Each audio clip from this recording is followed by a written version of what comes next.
This is our live read, Batman and Elmer Fudd, uh, by the great Tom King and Lee Weeks. Thank you for providing us with the material. We hope to do you proud. Take it away, Mr. Courtney. Sword of Omens, come to my hand. I, Lion-O, command it. Thundercats, ho! And you're watching The Dorkening. Rain falls down on Gotham, with Wayne Tower in the background. We see Elmer Fudd walking towards his familiar hunting ground, a bar called Porky's. Sometimes the rain comes down so hard you forget who you've ever been try. I try to see it, out there, in the past or in the future. Rainbows waiting, going into Porky's that day. I try my best to remember. I really do. Things weren't always this way. They won't always be this way. I try my best, and the water seeps in, molding my coat to my shotgun, and I stop trying, and I head inside. My name is Elmer Fudd. I'm hunting rabbits. Shh.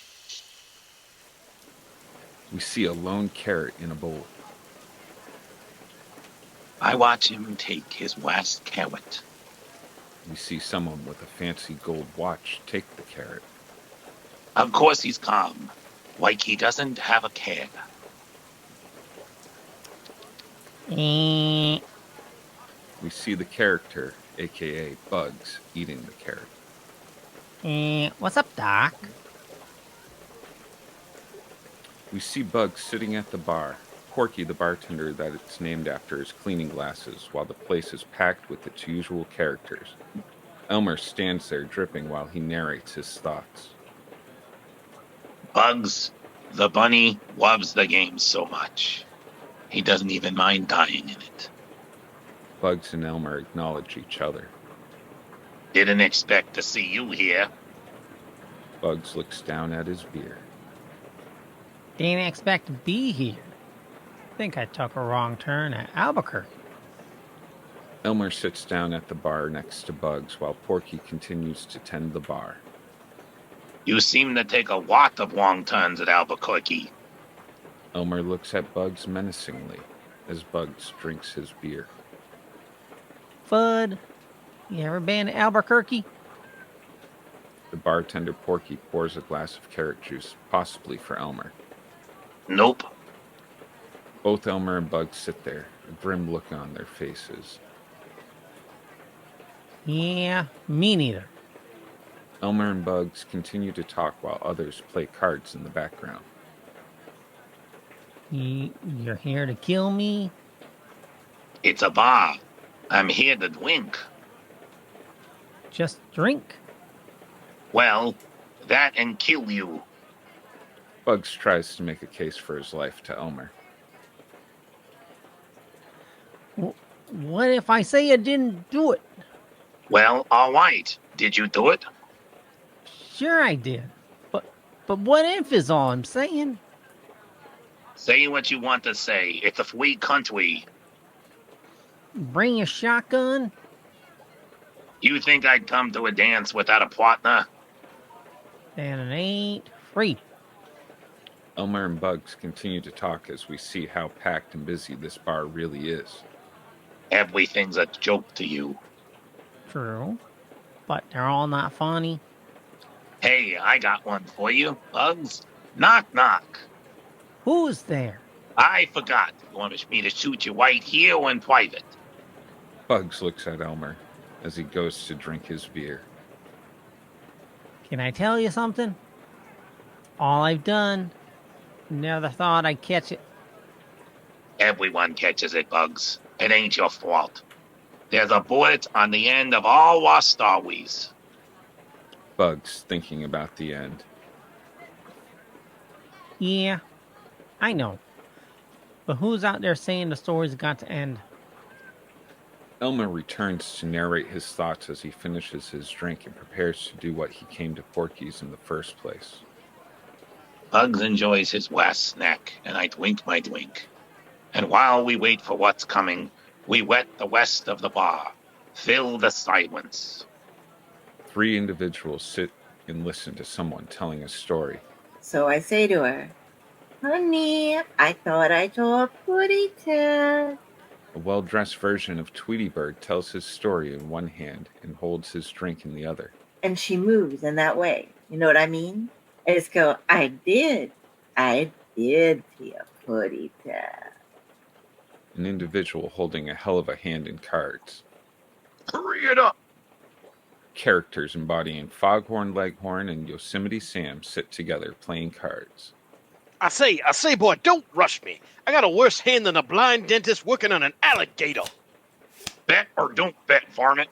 But you do it soon or I'll blast your damn head off. A fighter, or perhaps a bouncer, embodying the Tasmanian devil pummels someone. A person embodying Marvin the Martian sits alone at his table, empty glasses standing or tipped over the whole table. Someday, I will blow the whole world up with my Elodium Q36 space modulator. That will surely improve the view. A man tries to entice a bar patron regarding his client, a famous singing and dancing frog. I get it. My client here looks like a frog. I know, I see him. But I'm telling you fellas, he sings like an angel. Bug finishes his meal. And then the last carrot was gone. I got something for trade. Bugs makes his last plea to Elmer for his life as Elmer listens. I did it! Yeah, I pulled the trigger on it. Fine. But somebody paid me to pull the trigger. If I get you that name, I don't know. Maybe it's worth my life. Elmer looks at Bugs, entertaining the idea. What's the name? Is it a trade? What's the name? Elmer and Bugs look at each other. Close up on Bugs. Bruce Wayne. Close up with Elmer's eyes shadowed by his hat. Bruce Wayne. Silver St. Cloud lays on her stomach, clutching a pillow in bed as she repeats the name in a flashback. Bruce Wayne. Elmer stands up with a new target and purpose in mind while Bugs and Porky look on amongst the other bar patrons. Bruce Wayne. Bugs looks on as Elmer reaches into the bowl on the bar. Congratulations. Tosses the lone carrot at Bugs' head. Elmer walks towards the door, now with new purpose. Bugs chows down on the carrot, pleased with himself. Bugs smiles, pleased that his plan has worked. Ain't I a stinker? Elmer drives through the rain, someone on speakerphone with him in the car. I've been around some. I know a lot of people. Hey, Fred, you still supplying limos to the Wayne parties? Yeah, sure, Fudd. Something I can help you with? Flashback, Silver St. Cloud and Elmer in a tender embrace, faces close to each other. I never loved anyone like I love you, my little Cloud. Tell me you feel the same. Elmer gets dressed up like a chauffeur, putting the hat on last. A lot of people who won't like to say no. Flashback to Silver St. Cloud looks away dramatically, breaking her embrace from Elmer as she tells him the truth. I can't lie to you, Elmer. There was someone else, someone I will always love. Maybe you know him. I mean, everyone knows him. He's... Elmer looks miserable, driving a limo as a rich, drunk couple celebrates in the back seat. Oh, at least they don't like to say no to me. Silver St. Cloud looks straight at Elmer with a femme fatale seriousness. Bruce Wayne. My name is Elmer Fudd, and I'm hunting playboys. Shh. Elmer knocks on the door to Wayne Manor and is greeted by the famous Alfred Pennyworth. May I help you, sir? Sorry, my wife left her phone in the car. Alfred is listening to Elmer talk and considering the validity of his story. You mind if I bring it to her? If I don't, it'll be a lot of trouble with the service. I didn't grow up in the fancy of the city. Alfred agrees and welcomes into Wayne Manor. Of course. Thank you. You're very kind. I grew up in the dirt of the country. Elmer Fudd walks through the busy and packed party full of Gotham socialites. You ate what you hunted. In duck season, you ate duck. In rabbit season, you ate rabbit. Elmer stops his search. You didn't find your prey, you starved. Elmer looks upon the life of the party, socialite and Gotham's famous Bruce Wayne, chatting it up with the party guests. So you learned to find your prey. Elmer pulls his shotgun from within his trench coat as some people in the party notice his activities. Bruce Wayne! Elmer prepares to fire as Bruce Wayne just begins to acknowledge his presence among his guests. Excuse me? As the guests of the party start to realize what's happening and react, Elmer's gaze is unwavering and completely committed to his mission. This is for my little crowd! We see the outside of Wayne Manor ballroom as a single gunshot is heard. I left the dirt when there was nowhere else to kill. Desperate for cash, desperate to eat, I found the only work I could do. Bruce Wayne lays on the floor, seemingly dead. Men paid me. I hunted what those men needed dead. A well-dressed woman screams out of shock and panic. Then I met her, my little crowd, The people at the party panic and scatter and run. and I swore that life was over. As everyone flees and panics, Elmer walks off satisfied. I didn't need the gun. I didn't need the play. Elmer's limousine speeds through the Gotham night. It's no longer raining. I just needed my little crowd. The Batman follows Elmer and limousine as Gotham nightlife moves along below the Dark Knight's feet and cape. And everything would be easy. Elmer opens the door to his empty apartment. We loved each other as best as we could, which is better than most can say. Flashback.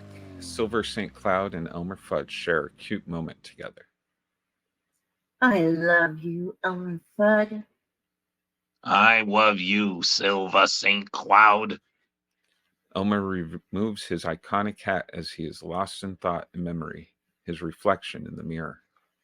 Eventually, I told her how I'd survived, swore to her the next would be the last.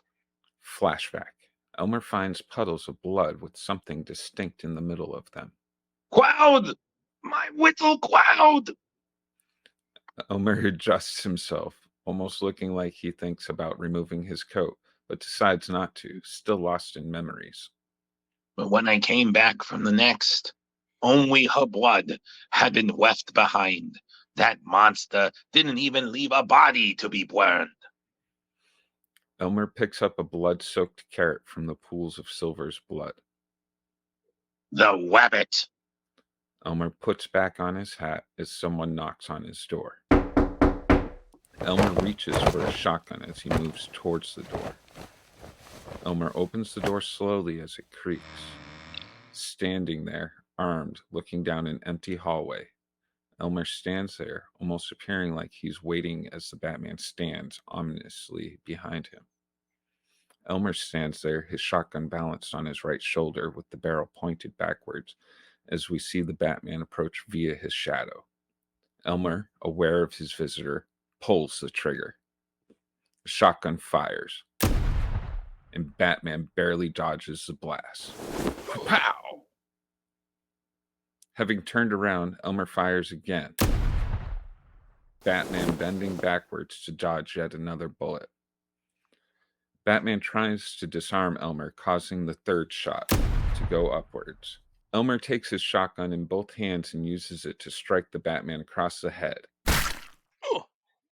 Elmer Fudd takes another swing at Batman, which he dodges by crouching down. Batman tries to knock him off balance by sweeping his leg, which Elmer dodges by jumping upwards. Elmer fires again, this time hitting Batman at point-blank range. Elmer rushes over to clarify that he's put down his opponent permanently, his cape sprawled all over Elmer's apartment floor.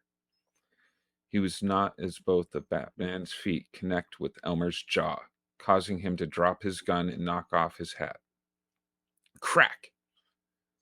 Batman attempts to get the better of his adversary by pouncing on him as Elmer reaches for his shotgun. Elmer uses the butt of his gun to hit Batman again in the jaw.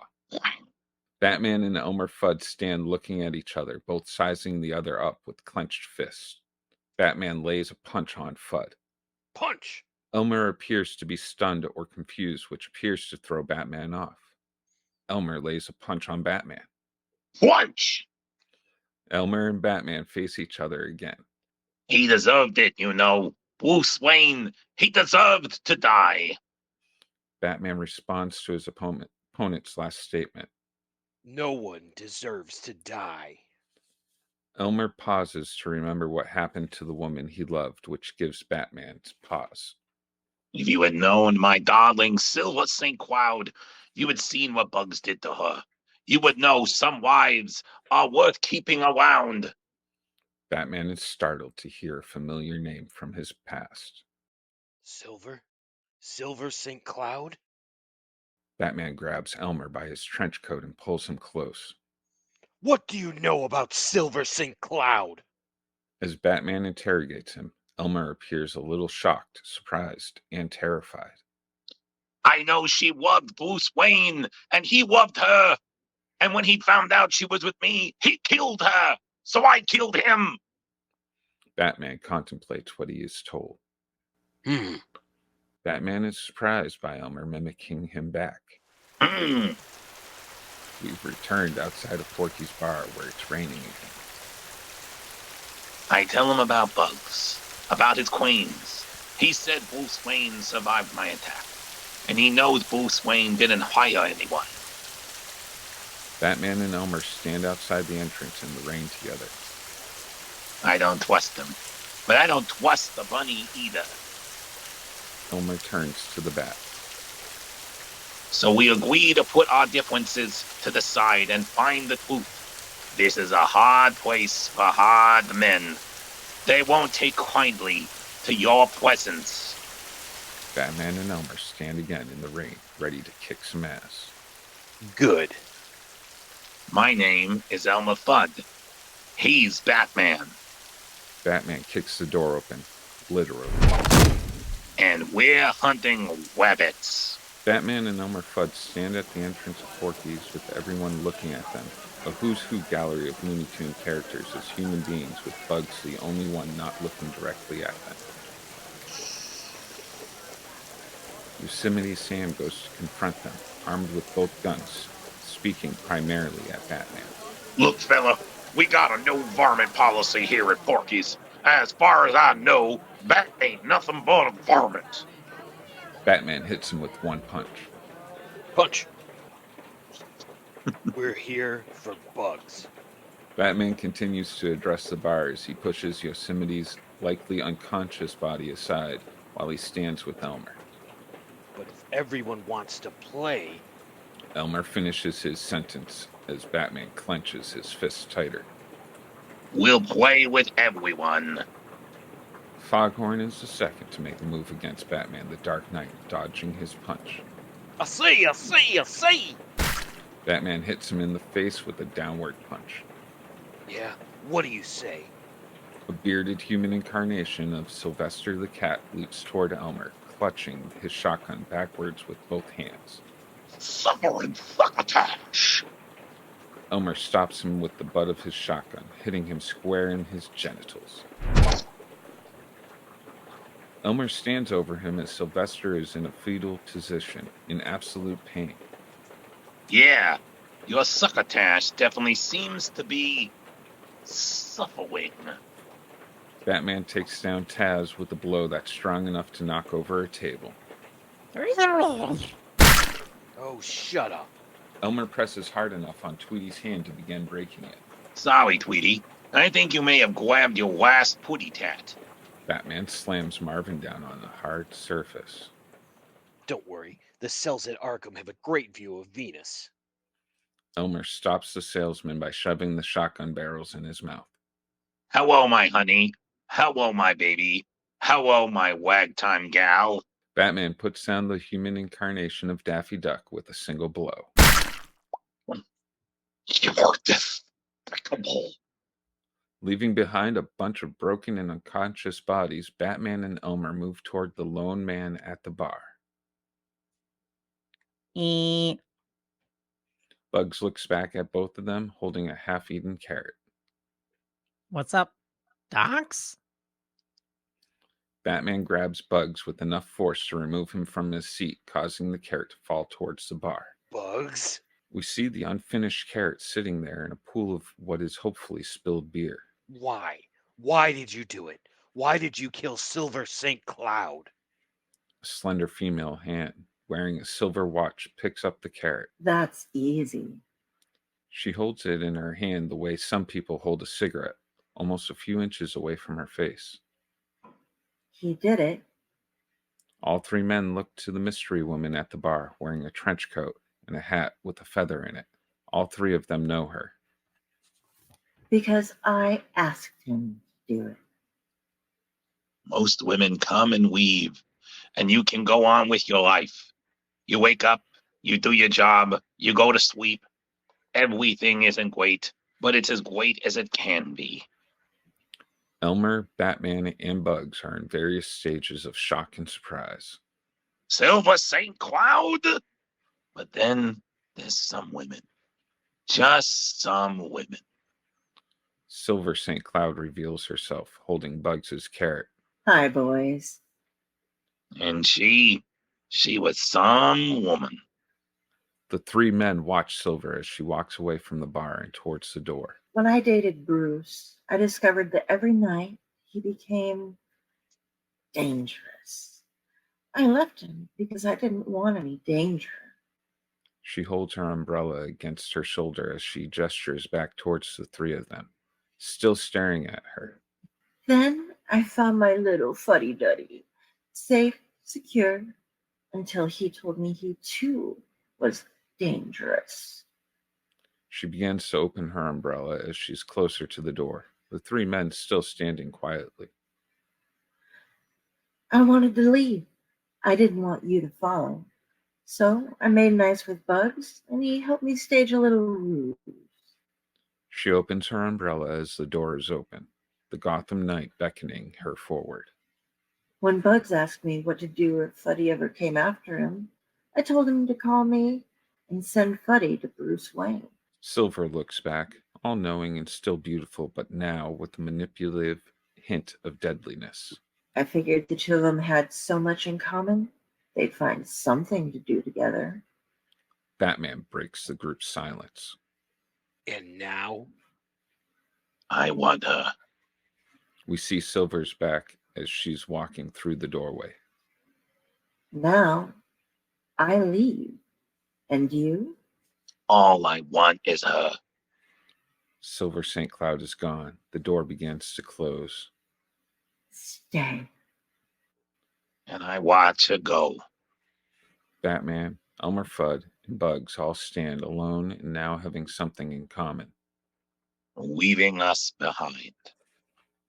Bugs leans on top of the bar and speaks to Porky, who was crouching behind the bar the entire time. Carrot juice, Porky, straight up. Why does every story have to end? Elmer turns to the bar as Porky starts making Bugs drink. I couldn't tell you. Make that 2. As Porky opens the bottle, Bugs and Elmer are surprised by Batman making a request. 3. All I know is everything has a season. You just gotta weed the sign. Porky moves to pour them each a drink, his only 3 standing customers. Everybody's drinking carrot juice today. We're gonna run out of quick. Duck season. Rabbit season. A tiny drop of carrot juice drips out sadly over the 3 empty glasses. Yep. Then one day you woke up and you realize We get a close-up of Porky. this season is yours. But that's all, folks. Excelsior!